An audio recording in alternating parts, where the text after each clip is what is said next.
ஒரு நகரம் பொருளாதார ரீதியா வளர அதுல இருக்கக்கூடிய சாலைகள் மிக முக்கிய காரணம். நம்ம சென்னையில Mount Road, ECR, radial road, Mount Poonamallee highway இதெல்லாம் முக்கியமான ஆர்டீரியல் ரோட்ஸ். இவைகளை விட அதிக முக்கியத்துவம் வாய்ந்த சாலையா ஜிஎஸ்டி சாலை இருக்கு.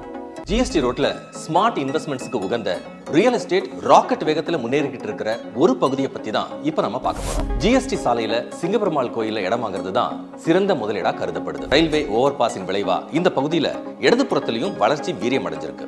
800 முதல் மாமல்லபுரம் வரை உள்ள Chennai peripheral ring road, Tambaram Chengalpet elevated corridor, குறிப்பா ஜிஎஸ்டி சாலையை ஒரகடத்தோட இணைக்கிற ஒரே பகுதி சிங்கப்பெருமாள் கோயில் மட்டும்தான். இப்படி எல்லா அம்சங்களும் இருக்கிற சிங்கப்பெருமாள் கோயில்ல ரயில்வே ஓவர் பாஸ் பிரிட்ஜ் இறங்குற இடத்துல ரயில் நிலையத்திலிருந்து 1 நிமிஷ தூரத்தில் அமைஞ்சிருக்கிற ஜி ஸ்கொயர் பெவிலியன்ல வில்லா மனைகள் ஒரு சதுர அடி 3000க்கும் குறைவா விற்கப்படுது. இங்க மனை வாங்குறவங்க கூடிய விரைவில் ரெட்டிப்பு மதிப்பு உயர்வு அனுபவிக்க அனைத்து சாத்தியக்கூறுகளும் இருக்கு.